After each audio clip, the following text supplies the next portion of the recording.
Bienvenue à tous. Mon nom est Boran Zaza. Je suis directrice des communications du développement Orchestre Canada. Donc, c'est une organisation virtuelle et on travaille là où nous vivons. Là, je suis à Tiohtià:ke, Montréal, donc sur le territoire traditionnel des Kanien'kehá:ka, un lieu qui a servi depuis des temps immémoriaux de site d'échange entre les différents peuples autochtones, y compris les Kanien'kehá:ka de la Confédération Haudenosaunee, Huron-Wendat, Abenaki et Huron et Anishinaabe. Alors, je reconnais et je respecte les Kanien'kehá:ka comme gardiens traditionnels de ces terres. La session d'aujourd'hui va être enregistrée et rendue disponible également sur le site web de l'Orchestre Canada. Alors, on vous encourage également à partager avec vos collègues quand vous serez de retour. Nous utilisons la boîte de dialogue pour recueillir les questions, les commentaires sur la présentation aujourd'hui et Martin répondra donc à vos questions après la présentation. J'aimerais présenter maintenant Martin Wajraven, qui est donc directeur, co-directeur de Symphony.live. Et donc, il travaille vraiment au carrefour de la musique, technologie et des communautés de l'éducation. Il porte plusieurs chapeaux. Tout d'abord, il est co-directeur général de Symphony.live, où il poursuit la mission d'unir les orchestres du monde dans leur transformation numérique. Et il enseigne également la maîtrise de musicologie appliquée auprès de l'Université d'Utrecht et coordonne l'Académie de l'eau et de la musique. Il a un doctorat en histoire, explorant l'histoire du son et l'impact du silence et des technologies sonores dans les zones d'urbanisation de la fin du 19e siècle en Europe. Il a également travaillé pour diverses chaînes télé consacrées à la musique comme Stingray Classica, Stingray Jazz. Et là, il a appris jusqu'à quel point le monde des médias évolue rapidement et combien c'est important d'avoir du contenu vidéo pour pouvoir partager des histoires avec les gens et rejoindre surtout le public là où il se trouve. Et je vais maintenant passer le micro à Martine. Alors, bonne présentation.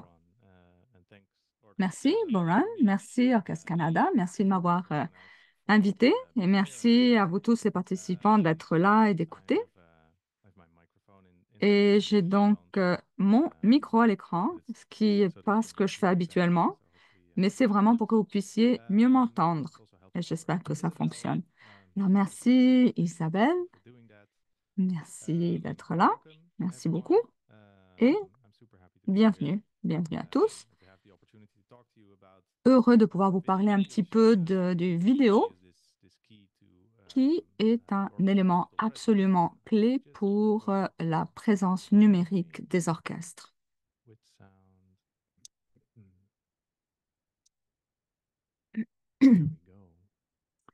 Donc voilà.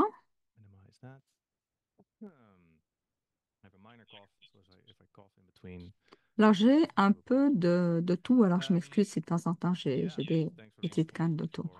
Alors merci beaucoup pour cette belle présentation, Boran. Je pense que je n'ai rien d'autre à ajouter sur moi-même. Alors voici de quoi on va parler aujourd'hui. D'abord une petite introduction et je vais essayer de vous expliquer qu'est-ce que ça veut dire, que le monde est en train de vivre un virage numérique.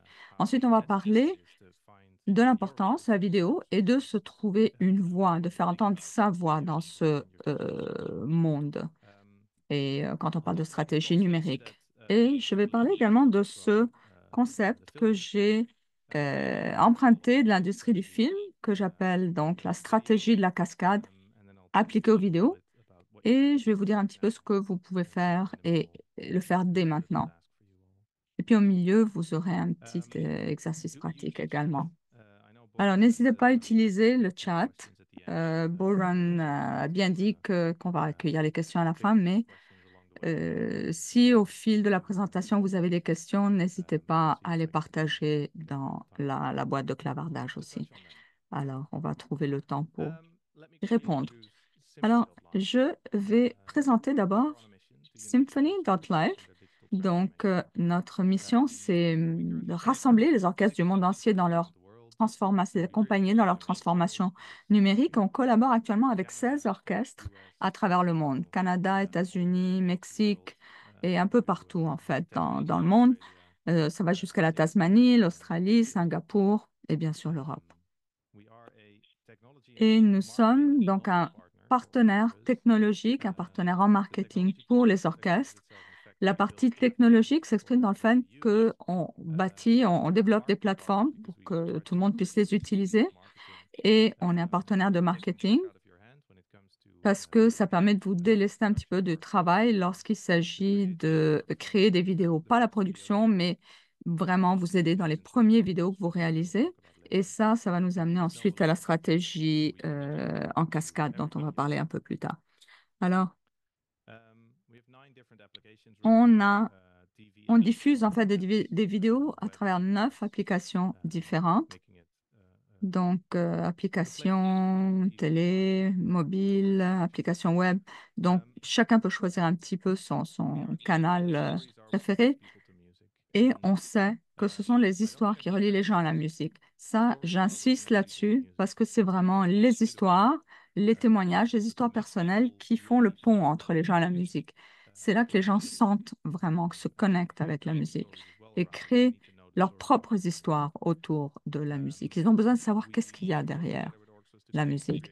Et on travaille avec les orchestres pour créer des nouvelles sources de revenus à long terme, à court terme, des sources de revenus. Et on estime que la vidéo doit être capturée une fois et ensuite diffusée partout. Donc, on ne croit pas dans l'exclusivité.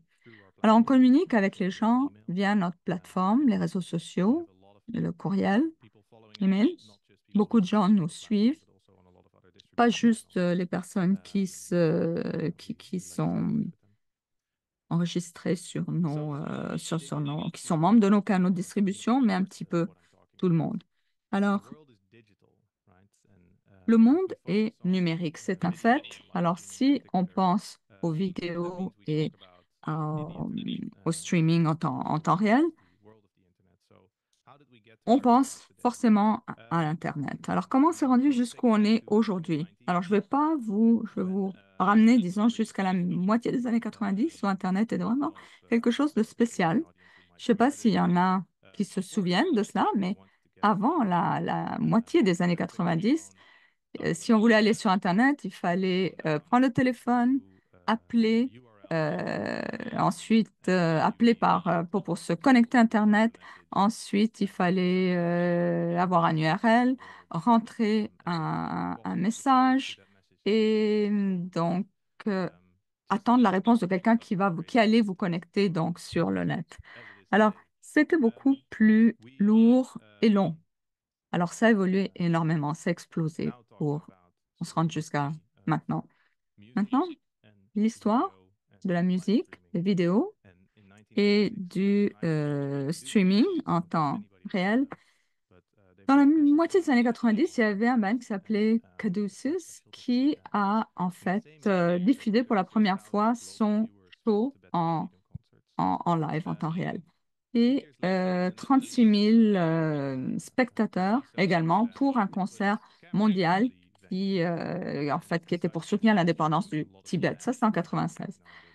Ensuite, en 1999, c'est Fab Channel qui a été lancé sur le net. Et ça aussi, c'était un autre point saillant. Ensuite, en 2015, en fait, ensuite, à partir de l'an 2000, on a vu la naissance de tous les réseaux sociaux, Facebook, YouTube. Ensuite, en 2005, il y avait plusieurs personnes qui ont essayé de lancer des plateformes de vidéos sur commande, sur abonnement. Et plus récemment, le Metropolitan Opera a commencé donc à diffuser en HD dans les cinémas, dans les salles de cinéma. Ce qui est intéressant, c'est qu'ils ont montré quelque chose complètement différent au public, complètement différent des films, parce que le cinéma était prévu pour des projections de films. Alors, c'est intéressant parce que là, on pouvait voir les artistes, les artistes des concerts de près et on pouvait aller même en arrière-scène. Ensuite, euh, il y a eu un autre point saillant, c'était le concert de U2 live sur YouTube avec 10 millions de spectateurs. Et cette même année, Fab Channel, en fait, a dû fermer parce qu'il y avait un enjeu de droit d'auteur. Alors, ils ont fini par être obligés de fermer la Fab Channel. Quelques années plus tard, c'était le lancement de Twitch. Et donc, YouTube avait amené du contenu généré par les usagers, mais Twitch ajoutait le streaming en temps réel. Et il ajoutait en fait l'élément qu'on appellerait maintenant les influenceurs. Et c'est ensuite après ça que les médias sociaux prennent vraiment une place prépondérante dans nos vies, avec Facebook qui était déjà là, Snapchat, TikTok, etc. Et j'en passe. Et beaucoup d'artistes donc commencent à avoir une bonne visibilité sur tous ces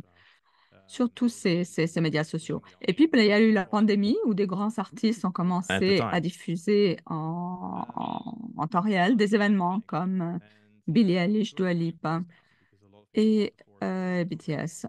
Ensuite, tout a augmenté. Donc, l'inflation, les prix, ce qui continue à être un problème actuellement. Et c'est là que, en 2000, alors c'est un problème pour les tournées, évidemment. Et puis, on arrive en 2024 où donc SM Entertainment lance Navis, qui est donc un artiste en K-pop. Mais c'est assez intéressant ce qu'ils font en Asie autour de ces initiatives-là. Et ça nous donne quand même quelques avenues qu'on pourra explorer ensuite. Maintenant, si on pense au streaming vidéo dans le monde numérique, imaginez une calèche sans chevaux. Alors, Marsha McLuhan a révolutionné quand même la technologie. Et ce qui est intéressant dans cette analogie, c'est que les preuves de la calèche sans chevaux, c'est qu'en 1860 à peu près, il y a eu plusieurs personnes qui ont breveté toute série d'inventions qui pouvaient déjà être classées comme des moteurs à combustion interne, même à l'époque. Et ce qui est intéressant, c'est intéressant que c'est pas le moteur à combustion, dans le fond, qui a gagné dans la course des autos. En fait, l'auto électrique était beaucoup plus populaire que celle alimentée à l'essence. Et c'est seulement en 1886 que Carl Benz lance la première voiture qu'on appellerait voiture produite en série. Donc, ça a pris 26 ans pour passer de ce qu'on voit dans la photo à autre chose qui ressemble plus à une auto qu'on voit dans la photo ici. Alors, c'est sûr que la première image, celle-ci, la calèche, est beaucoup plus dangereuse quand on l'utilise, alors que celle-ci est beaucoup plus stable. Alors, ce qui s'est passé, c'est que la voiture sans cheval transportait toujours les gens d'un point A à un point B, mais d'une façon plus sécuritaire, d'une façon que le cheval n'aurait jamais pu le faire. Donc, ça a pris un certain temps pour que la technologie comprenne comment, en fait, pour que les gens comprennent comment la technologie évoluait, même à l'époque. Donc, si on garde un petit peu cette image du passage du calèche à l'auto, on peut penser un petit peu que c'est un peu la même évolution pour chaque technologie. Donc, le streaming des vidéos reflète d'autres technologies de distribution. Par exemple, si on repense à la télé qui a été perçue d'abord comme une radio avec des images qui bougeaient, ou l'ordinateur qui était perçu comme une version électronique de la machine à écrire, et le téléphone mobile qui était vu comme un téléphone qu'on pouvait amener avec soi. Et si on pense au streaming vidéo, c'est comme un concert sans public aussi. Donc, ce que ça veut dire, ça, c'est qu'on regarde toujours chaque nouveau média avec des yeux qui sont habitués aux médias qu'on connaît déjà. Donc, le monde est numérique, c'est un fait. La vidéo règne en maître dans ce monde-là. Alors, si vous faites de la recherche dans ce monde, tous les résultats des recherches montrent que la plupart des consommateurs qui s'engagent vis-à-vis des artistes vont au-delà de leur musique. Et donc, si on prend cette illustration, c'est-à-dire que quand on s'engage, quand on parle de s'engager avec les artistes au-delà de la musique, c'est le contenu vidéo qui prédomine sur l'audio. Maintenant, les abonnements vont continuer la vidéo par abonnement, c'est sûr, ça va continuer à augmenter. Ça, on a des projections là-dessus et c'est clair. Alors, Since video never quand killed the on radio, parle du monde numérique, où est-ce que les orchestres en sont? Alors d'abord, la vidéo a jamais tué la star de la radio, comme on l'a vu, et la vidéo n'a jamais tué non plus l'appétit pour les concerts en live. Ça, c'est ce qui ressort. Et semaine après semaine, vous nous offrez des concerts extraordinaires. Il y a un plaisir d'écouter un orchestre qui joue en direct, en live, avec une acoustique exceptionnelle. Et ça, c'est une valeur énorme, irremplaçable. Par contre, la vidéo offre des opportunités. Et si on pense à ce qu'a fait le Metropolitan Opera dans les cinémas, ça nous en dit beaucoup sur l'histoire parce que on peut voir l'émotion dans le visage des artistes de beaucoup plus près que si on est en salle. Et donc, on peut voir également tout ce qui se passe en arrière-scène avant le concert.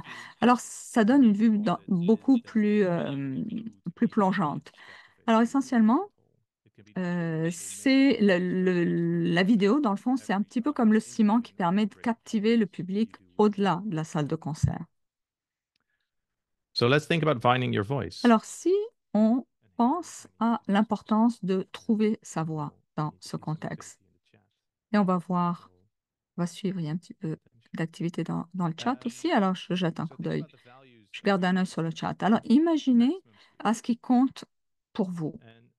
About what makes Quelles sont les valeurs qui comptent le plus pour vous? Maximum trois valeurs. Et qu'est-ce qui vous rend unique parmi vos pairs? Alors réfléchissez à ça, prenez un 3 minutes et vous répondez dans le chat. Et vous pouvez même mentionner l'orchestre que vous représentez. Donc, quelles sont vos valeurs? Maximum trois valeurs. Et qu'est-ce qui vous rend vraiment unique parmi vos pairs?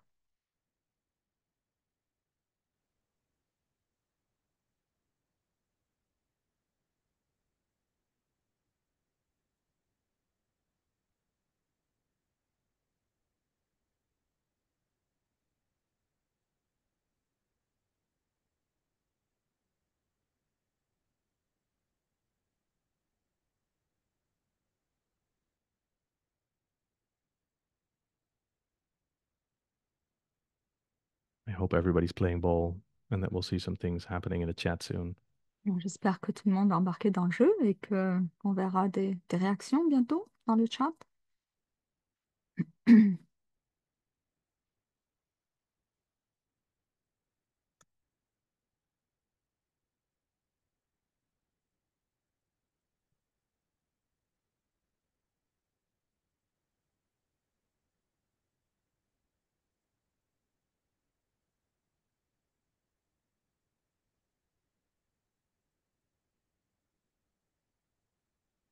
All right, some very clear things popping up here.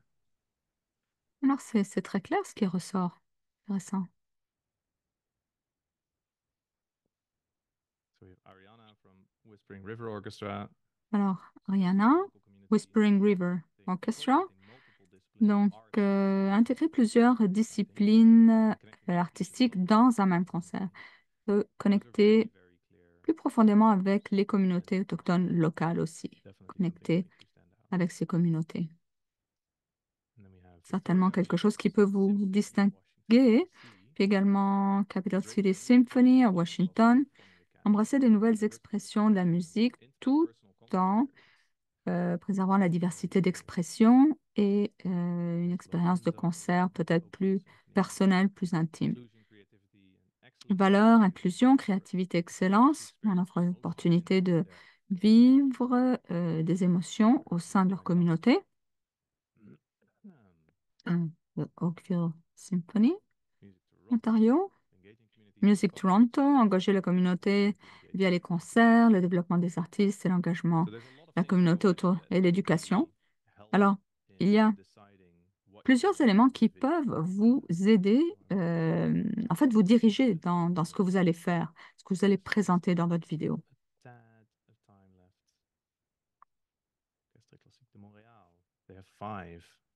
Puis, Orchestre classique de Montréal, donc 5, voilà. Excellence et créativité, découverte, éducation, accessibilité, diversité. Donc, promouvoir les nouveaux talents. Très bien. Alors, si vous voulez même plus tard, vous pouvez participer, exprimer vos idées, vos réactions dans le chat. Alors, merci de votre participation. When you're thinking about Alors, quand uh, vous pensez aux vidéos, quand vous avez une stratégie vidéo, mettons, si vous avez une stratégie vidéo, ou peut-être pas encore, peu importe, vous devez toujours vous poser la question pour qui vous créez des vidéos. Donc, ça peut être dans un but géographique, par exemple, pour les personnes qui ne peuvent pas assister à un concert physiquement parce qu'elles ne peuvent pas se déplacer ou parce qu'il y a des concerts à guichet fermé ou des concerts sont plus chers, où il y a vraiment des enjeux d'accessibilité. Donc, on fait quelque chose, on offre quelque chose de différent pour eux. Et puis, on a les angles, c'est-à-dire pour les personnes qui veulent adopter un angle différent et qui veulent avoir le contrôle de ce qu'elles vont voir. Donc, avoir une approche complète. Et puis, si vous avez un enregistrement multicaméra, vous pouvez donner aux gens l'option de se concentrer sur ce qu'ils veulent voir. Peut-être ils veulent juste voir le violoniste ou la section des vents. Donc, ils peuvent décider sur quoi se concentrer, c'est-à-dire sur quoi zoomer en quelque sorte. Ensuite, il y a ce qui se passe dans les coulisses. Alors, tout le monde est intéressé à voir ce qui se passe dans les coulisses. Même si les gens disent qu'ils ne sont pas intéressés, souvent, ça les accroche. Et puis, il y a l'aspect aussi, la dimension intimité. Donc, pour les personnes, d'enfants qui, qui souhaitent ressentir un lien plus personnel, étroit avec un artiste. Et ça peut être bien capturé par les vidéos, justement parce qu'on peut faire des close-ups, de se concentrer, de zoomer sur des éléments spécifiques ou des personnes. Et donc, ça permet un rapprochement, dans le fond, avec l'artiste. Et puis ensuite, le volet magie. Donc, pour les personnes qui veulent vivre quelque chose qu'elles ne peuvent pas vivre ailleurs, dans la vraie vie. Donc, des choses un peu plus folles, comme on va aller sur la Lune, où on va plonger dans un trou noir, où on va se téléporter tout d'un coup dans une forêt. Bref, ensuite, il s'agit, donc la magie. Ensuite, il s'agit de voir comment est-ce que vous pouvez traduire ces valeurs-là en vidéo. Alors, ce premier vidéo, c'est en fait une vidéo pour l'Orchestre Philharmonique tchèque.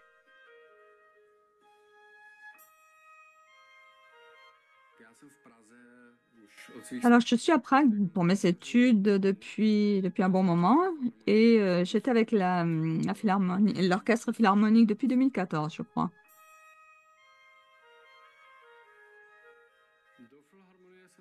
Et je rejoins les rangs de l'Orchestre Philharmonique alors que j'étais... En fait, j'ai participé à une audition et même si je rencontrais les conditions, mon collègue Vasek Petrov a eu le poste. Mais GD a exprimé sa volonté de m'engager quand même. Alors, ce qui s'est passé, c'est qu'ils ont créé un emploi à temps partiel pour moi. Je suis devenue associée, en fait, associée du premier violon, premier violoncelle, pardon. Alors, je pense que pour n'importe quel violoncelliste tchèque, c'est vraiment un honneur de pouvoir jouer dans l'orchestre philharmonique tchèque. Quand quelqu'un parle de l'orchestre philharmonique tchèque, On pense à des grands noms comme Kubelik, Talik, Anchel, Newman, et puis Antonin Dvorak également, qui était là depuis le tout début de l'Orchestre philharmonique.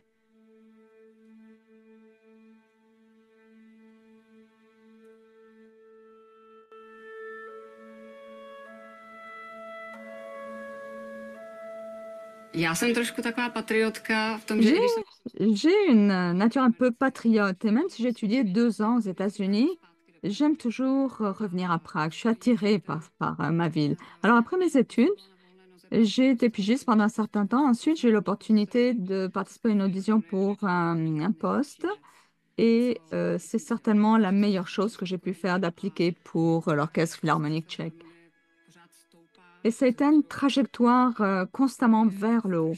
C'était formidable d'être témoin de cette évolution et d'y participer. Ce que j'apprécie le plus, c'est de rencontrer les personnes que j'aurais jamais pu rencontrer autrement, ailleurs que dans l'orchestre tchèque. Les solistes, les chefs d'orchestre d'excellence qu'on côtoie nous enrichissent beaucoup. Et également, l'Orchestre philharmonique offre d'excellentes opportunités de présenter des concerts un peu partout avec des musiciens de très haut niveau. Récemment, je suis revenue après un long congé maternité et je dois dire que j'ai j'ai adoré revenir à la musique, le contact avec les gens et je suis revenue reposée, énergisée.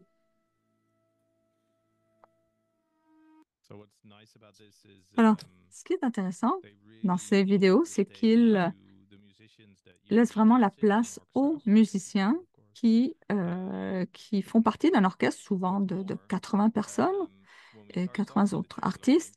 Et ce qui est intéressant, lorsqu'on a commencé à parler avec l'Orchestre philharmonique tchèque, au début, ils ne savaient pas trop quelle histoire ils allaient raconter, quel témoignage. Alors, on leur a posé la question, quelles sont vos valeurs? Et ils ont parlé beaucoup de l'orchestre et des membres de l'orchestre et combien ces musiciens sont importants. Et chacun d'entre eux a sa propre histoire. Et donc, l'option la plus logique, c'était de raconter ces histoires des musiciens. Et ils ont fait ça très bien. Alors, ça vous donne un petit peu une idée de l'orchestre et ça projette une idée que vous auriez probablement pas pu vous faire autrement si ce n'était pas par le témoignage direct d'artistes. Ici, évidemment, l'Orchestre symphonique de Montréal.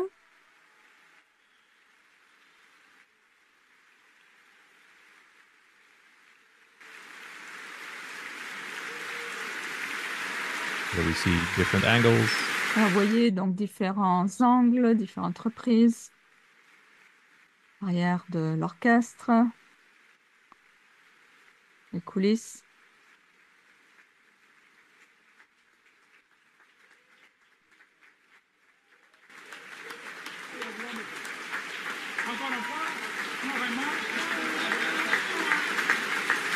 What happens backstage? Voilà ce qui se passe en arrière-scène.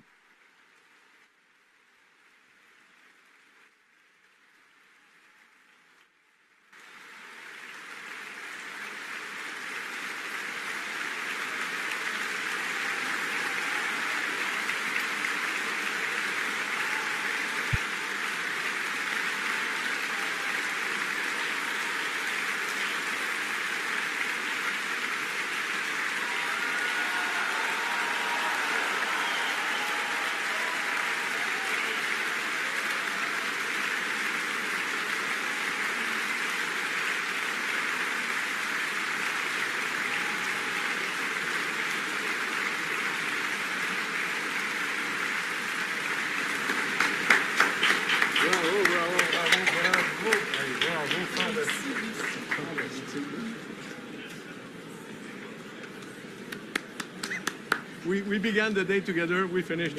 On a commencé la journée ensemble, on l'a fini, j'aurais bien voulu vous serrer, mais voilà, quel talent. Alors, je vais prendre juste une seconde parce que je sais qu'après un concert comme ça, vous voulez peut-être pas parler, mais je vais vous demander comment vous avez vécu ce dernier concert et votre saison. C'était une merveilleuse synergie avec l'orchestre, avec la chorale et qu'est-ce qu'on peut demander de mieux que ça? Peut-être un verre de champagne plus tard. Alors, ils ont vraiment essayé de montrer quelque chose qu'on ne verrait pas autrement. C'est-à-dire, quand on est en salle comme spectateur, on ne peut pas voir ce qui se passe en arrière-scène. Alors, c'est ça qu'on offre dans une vidéo. Et, et ça, c'est intéressant aussi avec les différents angles. Et ça, c'est juste deux exemples, mais il y a vraiment beaucoup de choses que vous pouvez faire. Alors, où commencer? Par où commencer? Alors, il faut rêver grand, mais commencer petit. Alors, voici quelques petits trucs, astuces pour commencer. Alors, vous pouvez tester les enregistrements déjà avec un téléphone. La plupart des modèles plus récents qu'on a enregistrent des vidéos en 4K. Et donc, vous avez toujours, de cette façon-là, l'option d'éditer votre vidéo et donc la qualité en 4K vous aide lors du montage en HD. Ensuite, vous pouvez passer à l'étape suivante avec un appareil photo numérique. Donc, il peut également enregistrer des vidéos, soit en qualité 4K. Alors, vous pouvez ensuite vous procurer un stabilisateur à cadran pour améliorer encore davantage la qualité. Et chose importante, choisissez un canal pour commencer à communiquer et tester des idées et des formats avec votre public. Pas grave si ça ne marche pas. Vous essayez autre chose. Donc, vous pouvez choisir Instagram, TikTok, Facebook et même les courriels. Il y a plusieurs choses que vous pouvez faire. Et puis, vous pouvez commencer à raconter des histoires. Et ça peut être à peu près n'importe quoi. Donc, vous pouvez ensuite ajouter, compléter. Vous pouvez faire des enregistrements plus longs, comme suivre quelqu'un pendant une journée de répétition, faire un montage après en utilisant différents outils de montage comme Adobe, CapCut, DaVinci. Et donc, avec Musique Toronto, ils voulaient engager la communauté. Alors, comment est-ce qu'on s'y prend? Alors, d'abord, on peut rendre un concert plus engageant, évidemment, mais ensuite, on peut commencer bien avant le concert, engager la communauté en utilisant des vidéos, par exemple. Alors, par exemple, faire des vidéos pendant les répétitions, demander aux gens de parler de la musique, ça ne doit pas être très compliqué non plus. Vous n'avez pas besoin de raconter des longues histoires. Des fois, ça peut être des petits témoignages plus personnels. Ça peut être par rapport aux choses qui se passent lors des répétitions, le choix de la musique, le choix du lieu. Et ensuite, en fait, ce qui est intéressant, c'est que le concert commence avant, avec l'engagement du public, ça commence bien avant le concert lui-même. Le spectacle commence avant le concert en tant que tel. Et puis, si on pense au Whispering River Orchestra, une de leurs valeurs, c'est de se connecter davantage avec les communautés autochtones locales.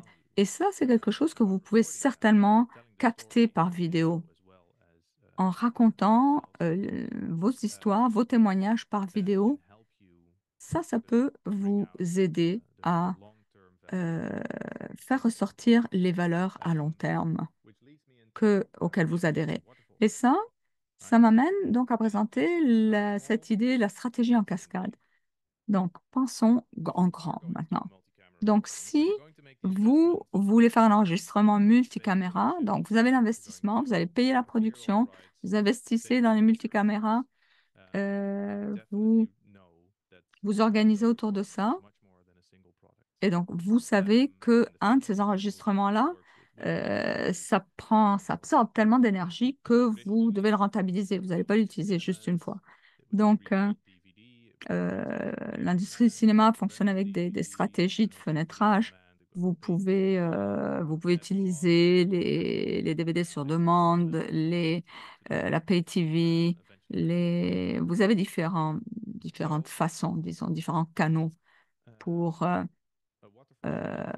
pour vous donner de la visibilité.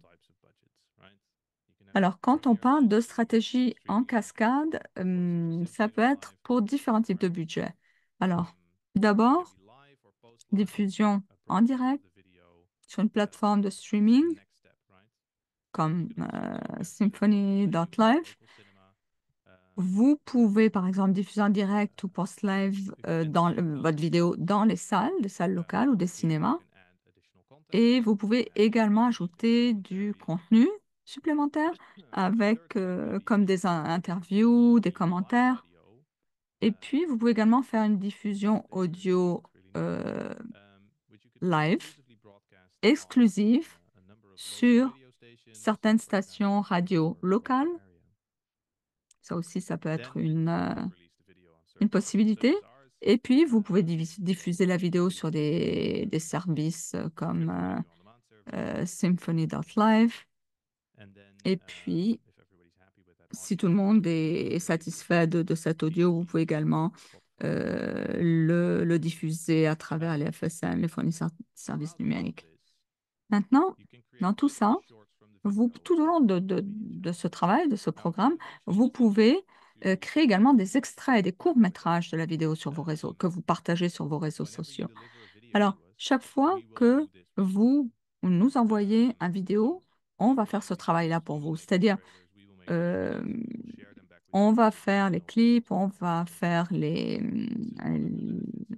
trailers et donc on va les partager sur les médias sociaux. Ça, c'est un des avantages quand vous êtes en partenariat avec nous.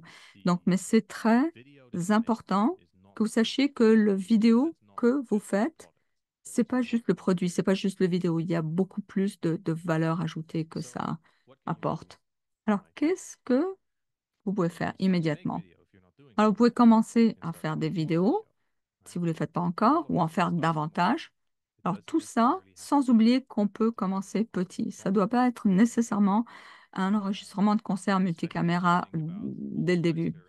Surtout quand vous pensez à tous les enjeux de droit d'auteur, c'est beaucoup plus facile de créer des petites vidéos qui racontent des histoires, des témoignages et partir de là. Chose intéressante, par exemple, vous pouvez suivre quelqu'un dans sa tournée, dans son concert, et ensuite donc présenter le concert, mais à partir de la perspective du regard du musicien. Et étant donné que l'éducation, c'est très importante pour beaucoup d'orchestres, ça peut aider à faire passer ce message, comme quoi l'éducation est importante pour vous, vous suivez l'artiste et donc euh, vous partagez dans le fond ce parcours avec les gens pour qu'ils en apprennent, pour qu'ils apprennent. Ça a un impact didactique. Et donc ensuite, vous pouvez parler à vos collègues de ces valeurs, de vos valeurs, la manière dont vous voulez les traduire en histoire, et ensuite vous les capturez, vous les captez en vidéo. But that the idea of video and the idea of Et digital l'idée du vidéo et l'idée d'avoir une bonne stratégie, c'est que tout le monde y adhère, là, dans le fond, dans l'organisation, que tout le monde comprenne que c'est important. Et éventuellement, il va falloir que vous élaboriez une stratégie de budgétisation pour la production, pour les productions qui sont un peu plus importantes, donc, qui intègrent la stratégie en cascade, qui offre une valeur à plus long terme, et des plateformes qui renforcent votre stratégie numérique. Alors, c'est important de comprendre qu'il y aura beaucoup de valeur qui, en fait, est difficile à mesurer en argent, en dollars, mais il y aura également une valeur qui est intangible aussi, qui ne peut pas se mesurer en signes de dollars. Et c'est important aussi de comprendre que quand on travaille pour développer ce genre de stratégie, il y a des éléments, donc de la valeur ajoutée ou des retombées qui vont, dans le fond, renforcer votre stratégie au fur et à mesure que vous avancez.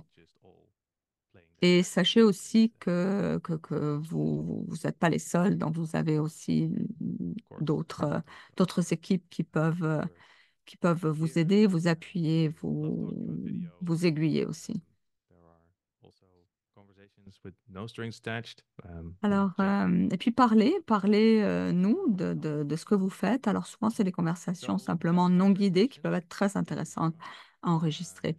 Alors, voici, ça clôt ma présentation.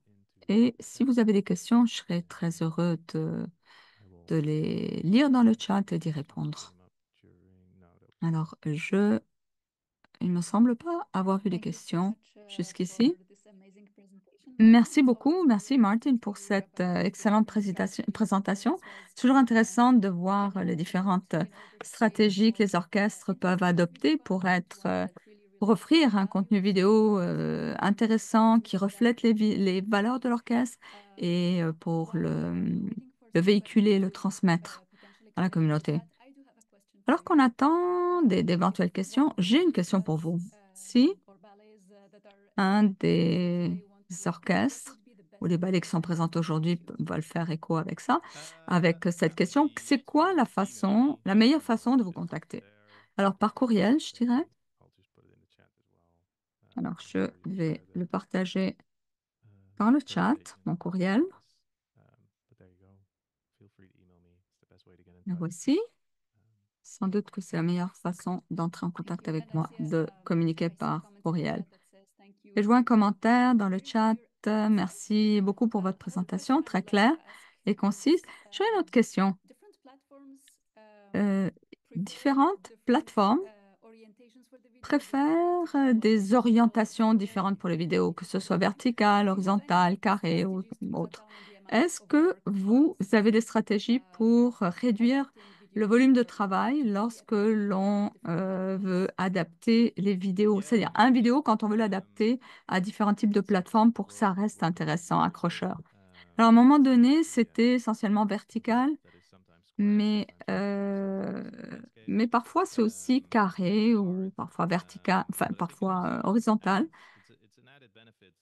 Mais c'est sûr que l'idée de la stratégie en cascade est intéressante parce on peut extraire des éléments de la vidéo et les reformater dans un format vertical, carré ou horizontal, dépendamment de l'effet ou du média où vous voulez le présenter. Il y a vraiment beaucoup d'outils qui peuvent vous aider à faire ça pour trouver la meilleure façon aussi d'envoyer le contenu et trouver le meilleur angle aussi pour approcher. Merci. Alors, on a une question dans le chat de Ariana qui demande comment envisagez-vous de planifier un enregistrement sur plus grande échelle, comme par exemple suivre quelqu'un à travers une préparation de tournée, de concert, et quelles sont les étapes préparatoires qu'il faudrait que l'on suive, que l'on considère en fait? Alors, merci, Ariana.